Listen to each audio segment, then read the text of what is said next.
Hello friends, welcome to my YouTube channel Anupam Prayas. और मैं अनुपम कटारा आज यहाँ आपके सामने अपनी एक और नई रचना के साथ में प्रस्तुत हूँ। इससे पहले कि मैं आपको अपनी रचना सुनाना शुरू करूँ, उससे पहले मैं आपको बता देना चाहती हूँ कि उस रचना में क्या है, ताकि आपको वो समझ में आसानी से आ सके। आ तो जाएगी, आप लोग इंटेलिजेंट हैं, पर आसानी से आ सके इसके लिए देखिए क्या है कि हाल ही फ़िलहाल में ऐसा नहीं है ज़्यादा ऐसे में सोचिएगा कि इसके पास हर एक टॉपिक पे कविता है, नहीं ऐसा कुछ नहीं है। ये मेरी बनाई हुई है, जो जो टॉपिक आ रहे हैं उन पे तो मैं मेरी बनाई हुई कविताएं आपको बता रही हूँ। तो देखिए असल में हाल ही में अभी जो दशहरा निकल के गया है, वो मेरे लिए बहुत ज़्यादा सोच का विषय रहा, इसलिए। और अभी मैंने ये कविता नहीं बनाई हुई है, ये कविता मैंने काफ़ी पहले बनाई हुई थी। 5-6 ईयर्स हो गए होंगे। तो तब मैंने ये कविता बनाई थी दशहरे के ऊपर, क्योंकि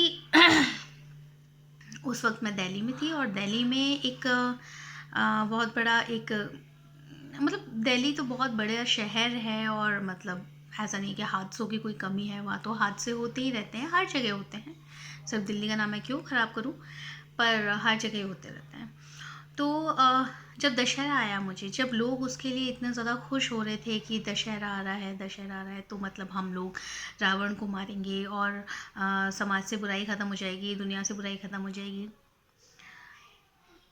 एक एक पुतले को जलाने से, जैसे बहुत सारे नेता होते हैं तो हम अपना गुस्सा उतारने के लिए उनका पुतला जला देते हैं, क्या फ़र्क पड़ता है उनको? वो नहीं जलते हैं, सिर्फ हम हमारे मन में खुश रहते हैं कि हमने उनके सामने अपना गुस्सा जाहिर किया, बस।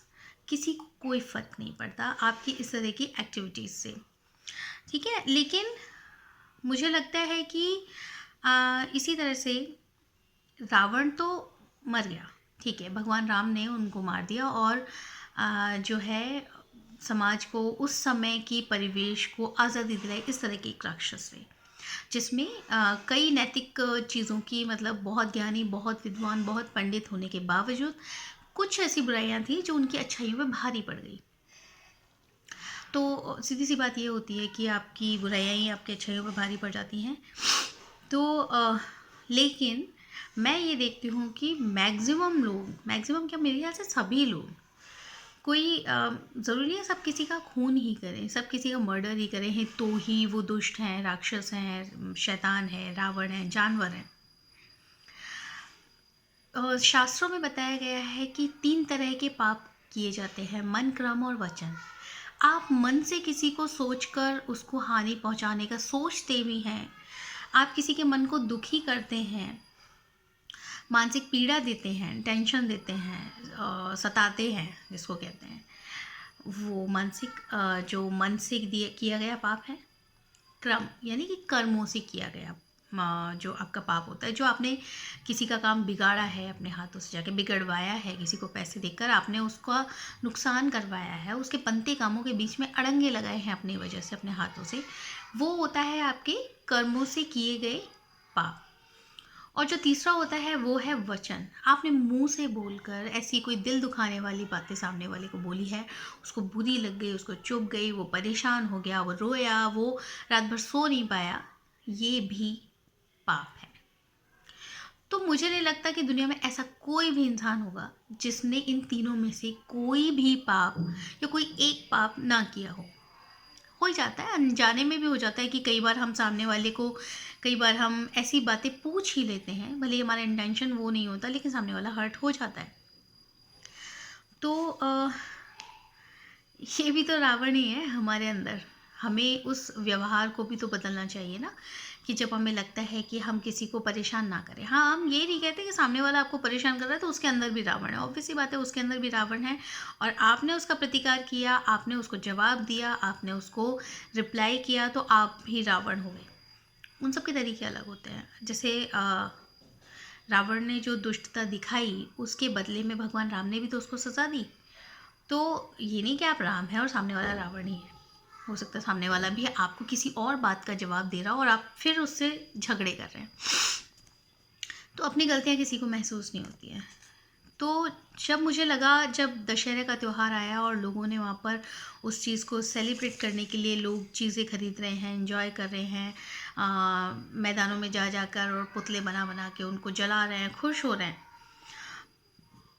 उसके बाद आप घर आके अपने घर के लोगों को परेशान कर रहे हैं।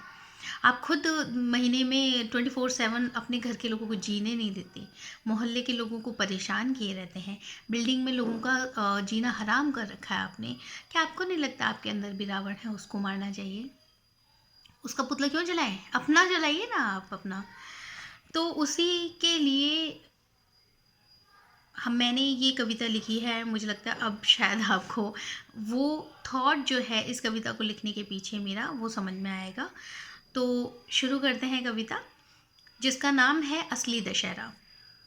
खेल तमाशे में रावण मार, खिलखिलाते हैं लोग हजार, पर क्यों नहीं देखते उस रावण को जो बैठा रहता बीच बाजार, जो करता है निर्बल पर बल प्रयोग, जो करता है सब सुविधाओं का भोग, जो आता है लाशों पर चल, जो करता है मासूमों से छल, जो मानवता को देता है कष्ट, जो जीवन को कर देता है नष्ट, जो रखता है बुरी नज़र हर सिया पर, जो चलाता है खंजर सबके जिया पर, जो करता है सुख के वादे पर खुद के नहीं है नेक इरादे, जो आस्तीन का सांप है, जो कहीं समाज तो कहीं खाप है, हो यदि सबल बाजू तुम्हारे तो मारो उस रावण को जो बैठा बीच हमारे।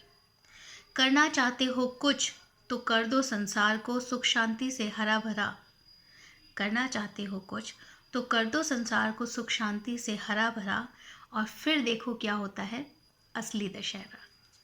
Thank you so much.